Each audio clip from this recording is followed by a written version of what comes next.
हम देख रहे हैं कि इस भीषण गर्मी में आज पूरी बिजली व्यवस्था चौपट है। आप लोग गोड्डा के रहने वाले हो, रात में बढ़िया सो गए हैं? 1 घंटा सोते थे तो 1 घंटा कटता। कल मैं भी अनुभव किया कल गोड्डा इसी में। कल नहीं भी नहीं तो कम से कम रात में 3-4 बार बिजली कट होते। तो हमसे बेहतर आप जानते हैं गोड्डा की स्थिति क्या है। जब डबल इंजन की सरकार थी और खासकर मेरा संथाल परगना फोकस था, क्योंकि ये झारखंड मुक्ति मोर्चा के लोग संथाल परगना को राजनीतिक चारागाह भी बना के रखे हुए और आर्थिक चारागाह भी। और अभी हम सब देख रहे हैं किस तरह आर्थिक चारागाह बना के सत्ता आने के बाद झारखंड मुक्ति मोर्चा, चाहे पाकुड़ हो, चाहे दुमका हो, चाहे साहेबगंज हो, किस तरह यहाँ की जो प्राकृतिक संसाधन है, चाहे पहाड़ हो, जल हो, जंगल हो, जमीन हो, किस तरह लूट मची हुई है। और सारे मामले जब भारतीय जनता पार्टी जोरदार से उठाई और जब सारे मामले आए तो आज दिखाने के लिए आप देख रहे हैं जगह जगह धरपकड़ हो रहा है। लेकिन आज भी अवैध माइनिंग चल रहा है। आज चाहे गोड्डा की जनता हो, चाहे झारखंड की जनता हो, चाहे आम जनता अगर अपने घर बनाना चाहे, तुझे आज बालू नहीं मिल रहा, चिप्स नहीं मिल रहा। जबकि सरकार को चाहिए था कि बालू का टेंडर करके, जो हम लोग ने हमारी सरकार के समय हमने तय किया था कि जो बड़े घाट है उसको जेएसएमडी टेंडर के माध्यम से बालू उठाव करे और फिर जिनको भी रियल इस्टेट हो, चाहे सरकारी की बड़ी बड़ी योजनाएं हो, वो जेएसएमडी से कोयला ले और जेएसएमडी जो उठाव करेंगे वहाँ मशीन उपयोग है। बाकी के घाट को आम जनता के लिए पंचायत के अधीन करके, ताकि आम जनता को किसी प्रकार की कोई तकलीफ ना हो। लेकिन वर्तमान सरकार 2020 से न बालू का टेंडर किया, न चिप्स का टेंडर किया। परिणाम स्वरूप आज आप देखिए हजारों मजदूर आज बेकार हो गए, चाहे चिप्स में काम करने वाले हो, चाहे बालू के में ट्रैक्टर में जो हमारे छोटे छोटे किसान ट्रैक्टर के माध्यम से स्वरोजगार कर रहे थे, आज सारे लोग बेरोजगार हो गए। जबकि ये सरकार घोषणा पत्र में अपनी जारी की थी कि 1 साल में हम 5 लाख लोग को नौकरी देंगे। ये 2.5 साल में 5 लोग को नौकरी की बात तो छोड़िए, जो नौकरी दी गई थी उनको भी छीनने का काम ये सरकार कर रही है। अब देखिए ये संथाल परगना में काफ़ी कुपोषण से पीड़ित थी। हमने पायलट प्रोजेक्ट के रूप में 6 जिले में 10,000 पोषण सखी महिला की नियुक्ति की गई थी, ताकि हमारी ये पोषण सखी की दीदी घर घर जाकर महिलाओं को समझा सके कि कौन चीज खाने से पौष्टिक आहार मिले। लेकिन ये सरकार आने के साथ ही पोषण सखी की नियुक्ति को रद्द कर दी। तो ये कुपोषण के मामले में कितना गंभीर है। ये अबुआ राज का बबुआ मुख्यमंत्री जो अपने को कहता हम तथाकथित आदिवासी नेता है। तो मैं मानता हूँ जो सोने के चम्मच में पैदा हुआ वो गरीब आदिवासी का दर्द क्या जानता है। अगर सही में वो आदिवासी होता तो ये जो पोषण सखी के साथ साथ जो उग्रवाद समाप्ति करने के लिए हमने करीब 2,500 उग्रवाद प्रभावित क्षेत्र से लड़के लड़कियों को, जो यहीं के झारखंड के आदिवासी मूलवासी झारखंडवासी के बच्चे बच्चियां थी, जिनको सहायक पुलिस में हमने बहाली की थी, उसकी भी नौकरी छीनने का काम। उसी तरह 3200 पंचायत सचिव सिर्फ उसको नियुक्ति पत्र देना था तब तक चुनाव घोषणा हो गई, लेकिन इन्होंने नियुक्ति पत्र नहीं दी। आदिवासी तथाकथित आदिवासी मुख्यमंत्री जब विपक्ष में थे तो ये पेशा कानून की बात उठाते थे। 1996 में पेशा कानून लागू हुआ। मोदी जी के सरकार आने के बाद 2016 में पेशा कानून का ड्राफ्ट नियमावली माननीय प्रधानमंत्री जी ने सेंट्रल स्तर पर बनाकर राज्यों को भेजने का काम किया। हमारी सरकार ने भी 2019 में स्टेट का पेशा कानून, जिसमें ग्राम प्रधान पंचायतों को पूर्ण अधिकार मिले, इस सोच के साथ झारखंड सरकार ने ड्राफ्ट पेशा कानून बनाया था, लेकिन चुनाव के कारण हम उसे कैबिनेट में पास नहीं करा पाए। 3 साल होने जा रहे हैं। जो झारखंड मुक्ति मोर्चा जब विपक्ष में थे तो पेशा कानून को लेकर काफी हल्ला करते थे, लेकिन ये सरकार, तथाकथित आदिवासी की सरकार, आज जो बरसों से मांग है कि पेशा कानून लागू हो ताकि हमारे ग्राम प्रधान, हमारे पंचायतों को पूर्ण अधिकार मिले, ये सरकार नहीं दे रही। उसी तरह हमारी सरकार आदिवासी क्षेत्रों में गांव के विकास के लिए, छोटे मोटे काम के लिए कहीं ब्लॉक ऑफिस सरकारी अधिकारी के पास ना जाना पड़े, हमने हर आदिवासी गांव को 5 लाख रुपया, जिसमें महिला उस गांव की अध्यक्षा रहा करती थी, और इसकी भी शुरुआत मैंने जामा के गांव से शुरुआत की थी। ये सरकार आने के साथ जो हर गांव में, आदिवासी गांव में 5 लाख रुपया, चाहे छोटे मोटे कहीं चापाकल खराब हो गया, चाहे कहीं बोरा बांध बनाना है, या फिर अपने गांव में रोड बनाना है, तो छोटा मोटा काम कर सकते थे, उस योजना को भी बंद कर दिया। तो जितनी जन कल्याणकारी योजनाएं हमारी सरकार ने की थी, आपको याद होगा, हमने जो आर्थिक दृष्टिकोण से जो गरीब तबके हैं, जिसका हर मनुष्य का रहता है कि एक बार कहीं हम धार्मिक स्थल जाएं, इसलिए हम लोग ने शुरू की थी तीर्थ यात्रा दर्शन, जिसमें आर्थिक दृष्टिकोण से गरीब परिवार को भी, जो हर मनुष्य का जीवन में एक सपना होता है, तो तीर्थ दर्शन योजना भी ये सरकार बंद कर दी। उसी तरह बच्चियों को शैक्षणिक विकास के लिए सरकारी स्कूल के बच्चे बच्चियों को हम लोग शैक्षणिक विकास के लिए दूसरे राज्य भेजने का काम करते थे,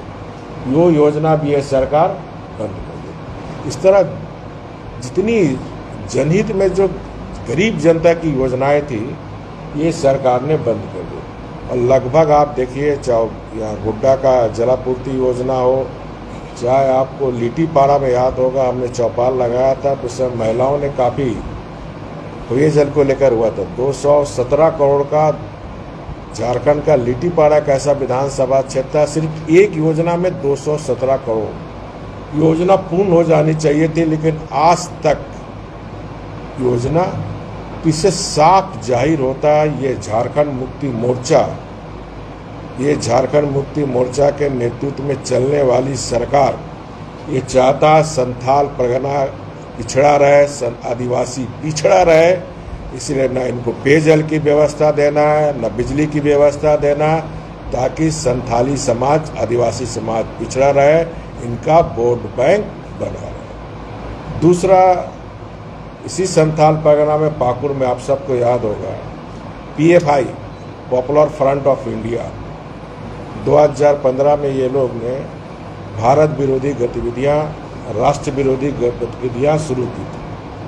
उसके बाद आपको याद होगा 2016 में सिद्धू कानू, जो हमारे स्वतंत्रता सेनानी हैं, उनके मूर्ति का हाथ को तोड़ने का काम किया। तो जब हमने जांच कराई तो इसके पीछे PFI संगठन का नाम है, और हमारी सरकार ने बैंड किया। देश का पहला राज्य झारखंड जो पॉपुलर फ्रंट ऑफ इंडिया को बैंड किया। और इस चुनाव में, जो पंचायत चुनाव में हुआ, जो मेरी जानकारी और एक समाचार पत्र में छपा भी है, लगभग 40 से 45 PFI के सदस्य इस चुनाव में जीते। इसके साथ जो अवैध माइनिंग हुई है, कि जो बार बार मैं आरोप लगा रहा था क्यों अंसारी है हेमंत सोरेन जी के संरक्षण में जो शिकारी पाड़ा में जो कोयला का अवैध धंधा कर रहा था, तो इस अवैध धंधे में भी पीआईएफआई ने काफी संथाल वगैरह में पैसा अर्जित किया, चाहे कोयला हो, चिप्स हो, बालू हो। इसकी भी जांच होनी चाहिए कि अवैध बालू पत्थर कोयले में कहीं पीएफआई के लोग ने भी तो अवैध धंधा करके अवैध पैसा बनाने का काम किया। तो इस तरह इस राज्य में सरकार नहीं रहने के कारण सारे अवैध धंधे आज सरकार के संरक्षण में चल रहे हैं, और जबकि लोकतंत्र में सरकार गरीब के लिए होती है, लेकिन यहाँ झारखंड में सरकार एक परिवार के लिए है और सिंडिकेट के लिए है, ये सरकार बनी। रांची हिंसा जिस तरीके से हुआ है अभी तक बाकी है, इसमें आपको बताना है। देखिए, रांची हिंसा आपने देखा होगा, जो बात मैं लगातार उठा रहा था कि जब भारत सरकार का एडवाइजरी आया तो राज्य सरकार को सचेत रहनी चाहिए। एडवाइजरी यह आया था कि शुक्रवार को नमाज जुलूस के बाद कुछ भी घटना हो सकती है, लेकिन ये सरकार, फिर मैं कह रहा हूँ, वोट बैंक की तुष्टीकरण के कारण हम आप सब ने देखा, दुनिया ने देखा, एक सिपाही किस तरह रोते हुए फोर्स भेजो सर, फोर्स भेजो सर, ये साबित करता है कि सरकार की कोई तैयारी नहीं। और यही कारण है कि उपद्रवी लोग हमारे पुलिस के जवानों को मारे, हमारे जो रांची में संकट मोचन मंदिर है उन पे तोड़फोड़ किया, उनके पुजारी को मारा, काली मंदिर जो बहुत पुराना मंदिर है उनके पुजारी को मारा गया, तोड़फोड़ किया गया।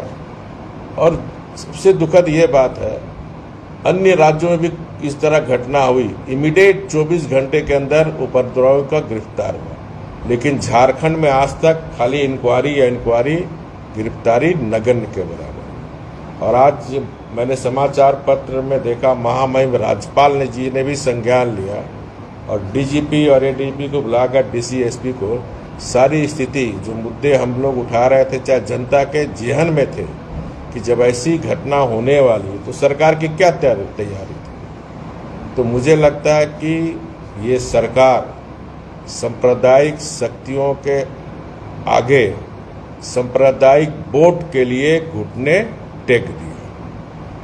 सर, आपने कल कहा था कि हेमंत सोरेन से ज्यादा बढ़िया काम ममता बनर्जी ने क्या कर रहे हैं? आपने कहा था कि झारखंड में भी उपद्रव हुआ, बंगाल में भी उपद्रव हुआ, लेकिन हेमंत सोरेन से ज्यादा बेहतर ममता बनर्जी ने एक्शन। मैंने कहा पश्चिम में बंगाल के भी सरकार है, उपद्रव हुआ, उन्होंने गिरफ्तारी की, लेकिन आप झारखंड की तुलना में देखो, जबकि ममता बनर्जी के तर्ज पर ही ये सरकार भी उसी तर्ज पर चल रही है कि विरोधियों पर दंडात्मक कार्रवाई करो। राज्य सरकार ने 1.5 साल में 10 लाख नौकरी देने का बात कही। आज अभी प्रधानमंत्री ने ऐलान किया है कि आने वाले 1.5 साल में 10 लाख नौकरी। जो प्रधानमंत्री जी बोलते हैं वो करते हैं। 8 वर्ष के शासन को अगर हम देखें तो सेवा का शासन रहा, विकास और सुशासन का सरकार रहा, और जन कल्याण का शासन रहा। दुनिया का भारत एक ऐसा देश है जो 80 करोड़ को 2 वर्ष से अन्न देने का काम कर रहा है।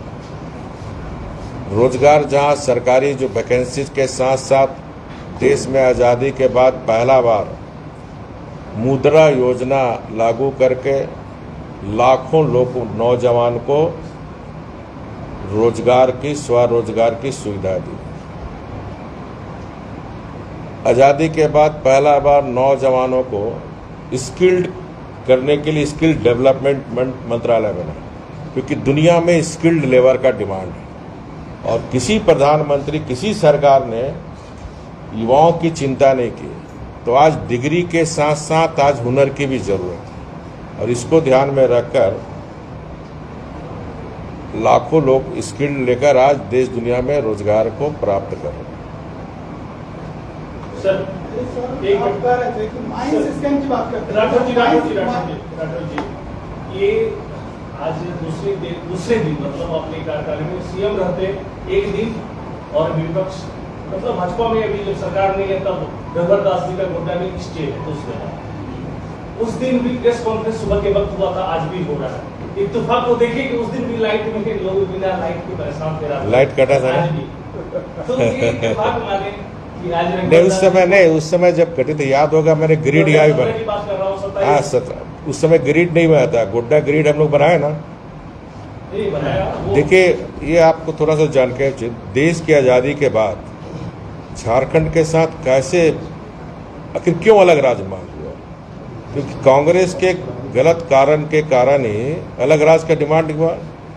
झारखंड बनने के बाद जब मैं 2014 में मुख्यमंत्री बना, क्योंकि बिजली के बिना विकास की कल्पना नहीं की जा सकती। मैं खाली आपको जानकारी दे रहा हूं, आप चेक भी कर सकते हैं।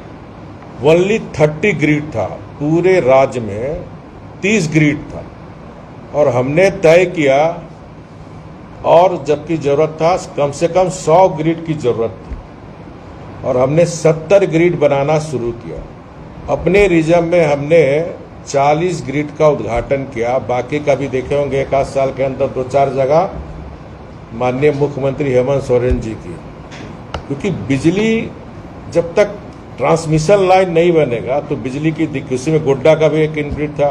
250 से ज़्यादा सब स्टेशन, ये जो लो वोल्टेज बीमारी था कि दूर से बिजली आती थी, अगर हम छोटे छोटे सब स्टेशन बीच बीच में बनाए तो लो वोल्टेज से निजात होगा। 67 साल की आज़ादी में 2014 में 68 लाख परिवार में मात्र 38 लाख घर में बिजली था, 30 लाख घर अंधेला था। 30 लाख घर को बिजली हमारी सरकार ने 5 ईयर्स के अंदर दिया हर घर में। ये आप भी अनुभव करते होंगे, जो 2014 के पहले जिस घर में बिजली नहीं थी वो घर में आज बिजली आई। भले बिजली कट चल रही है लेकिन बिजली वो गरीब के घर में नहीं था। दूसरा, हम कोयला में हैं, कोयला हमारे पास, हम अंधेला में रहते हैं। तो ये जो पूर्व की सरकार की जो गलत नीति थी कि कोयला हम यहाँ से ट्रांसपोर्टिंग करके भेजें, हमारे कोयला से हम पूरे देश को उजाला कर रहे हैं लेकिन हम अंधकार में। और हमने तय किया कि हम बिजली के क्षेत्र में भी आत्मनिर्भर बने।